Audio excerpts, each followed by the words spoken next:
It might not have been All the President's Men or Woodward and Bernstein, but when Dayton Daily News reporters Scott Elliott and Mark Fisher came out with their 2004 series on flaws in the standardized testing on which the No Child Left Behind Act relies for its measurement of student achievement, it was the equivalent of an educational Watergate.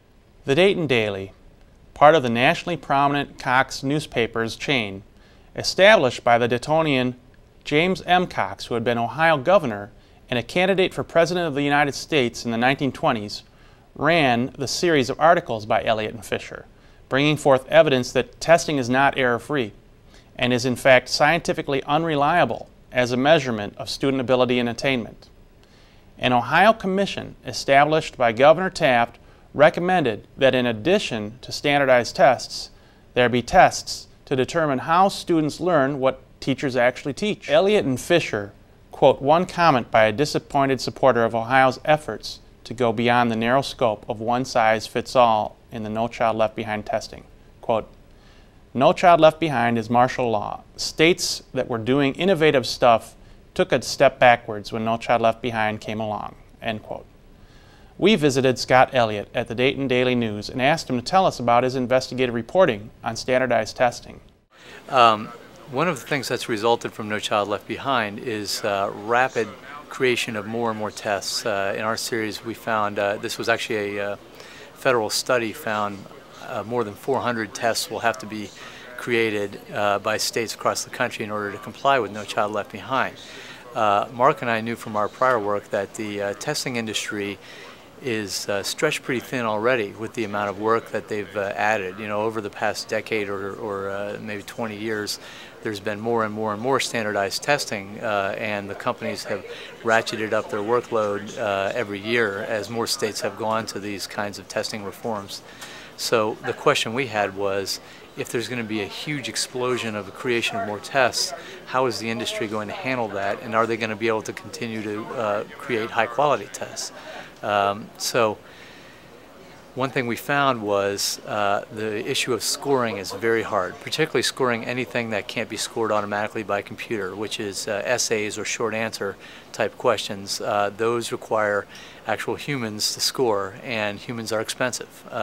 In 2000 we went to North Carolina to Greensboro, where they score Ohio's tests, and we watched them scoring. It's a very arduous process, a room about the size of this newsroom, just filled with long tables and people sitting there for hours, 8 hours at a time, with a short 45-minute lunch break and two 15-minute bathroom breaks.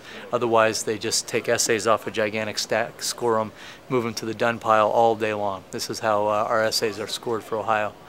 In terms of scoring, Ohio's got a couple of different contractors. There are only about 6 or 7 companies nationwide that handle 85% of the work in test creation and test scoring.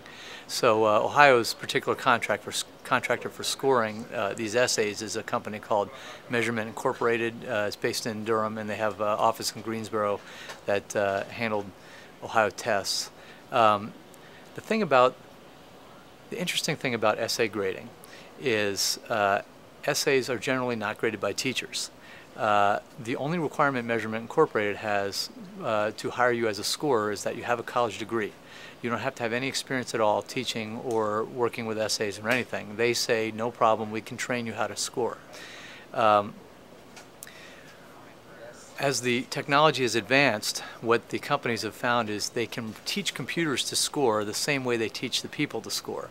Now, critics of essay scoring in general, this kind of method of essay scoring, say the fact that they're now able to teach computers to score these essays in a manner pretty consistent with the way the humans score it is an indictment of the human scoring, as opposed to evidence that the technology has greatly advanced.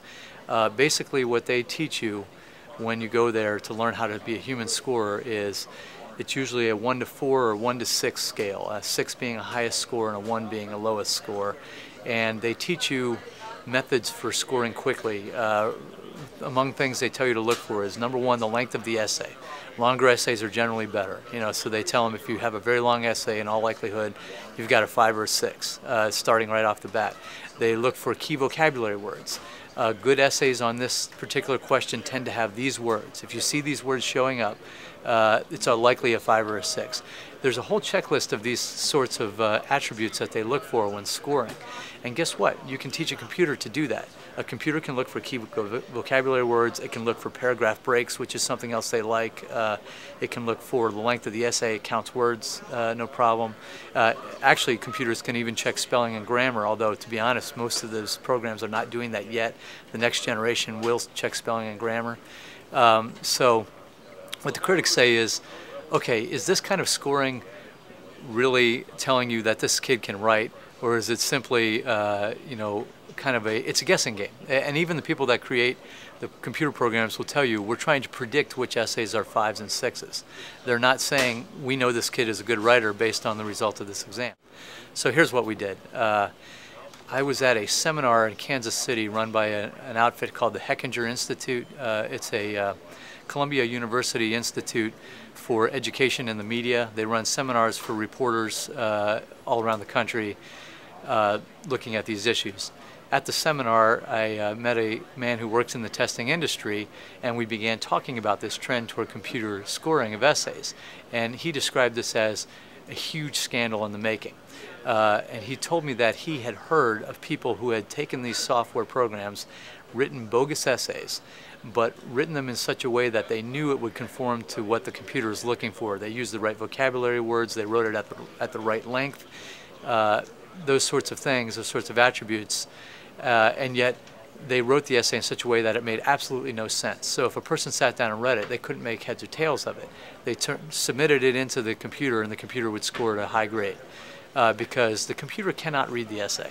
And even the people in the industry will tell you that straight out when you ask them, you know, can this computer tell you if this is good writing? And it can't. What the computer can tell you is this is likely a good essay because it has attributes that are common to a good essay. So we took we used ETS's Criterion software. We had been talking to ETS, some experts there for our series, and I asked them if we could try out their program, their automatic scoring program. We received a password. We did it over the internet. The first time I sat down to it, I took the essay prompt, the question, and I tried to write the best essay I could write. I tried to make an argument for my position on that essay. I wrote the essay. I turned it in. It gave me back my scoring report. It said 5 out of 6. And to be frank, I was a little disappointed with that, considering I'm a professional writer who's been writing every day of my life for the last 15 years. So then I looked at what their example, on the website they have examples of a 5 and a 6. And I looked at their 6 example, and to be frank, I thought my essay was better than that. So then we tried this strategy. We took that 6 essay. First thing I did was I rewrote it. So it used all the same words and it was in the same basic format, but it made no sense. I rewrote the sentences so that they didn't make sense. And so that there was no coherent argument going on at all. And I resubmitted that essay, and it was scored a 6 out of 6. I was pretty interested in this. I showed it to my partner, Mark Fisher, and Mark looked at it and said, yeah, that's not bad, but the question is, how far can you push it? How ridiculous of an essay could you turn in and still get a 6? So I took that challenge overnight. I went home with my laptop, and I took the essay that I had written, and I took out some sentences and I put in total gibberish sentences that said silly things like green swamp toads eat flies, or Richard Simmons plays quarterback for the Cincinnati Reds. Just sentences that had nothing to do with the issue, and also that just didn't make sense either. And I interspersed those all through the essay. And when I came in the next morning, I submitted that bogus essay to the Criterion system, and that too was scored a 6 to our amazement, to be honest. Now when I talked with ETS about this, they acknowledge these systems can be beaten in this way, that you can write a nonsense essay and get a high score. Their counter-argument is a couple of things. Number one, they say the technology will get better, that these are the early software programs, and that they're hopeful that they can get better and better at predicting which papers are good. And the other thing is they basically argue most kids wouldn't do what we did. Most kids would give it an honest try, so the danger of somebody actually writing a bogus essay is not great. That I disagree with, because there are companies all across the country who do test preparation for lots of money. And they will, what they do is they look at these tests, they figure out how to beat them, and then they teach kids how to do it. And this is what they will do if this becomes commonplace. They will teach you how to write an essay that will get a 6, whether it makes sense or not.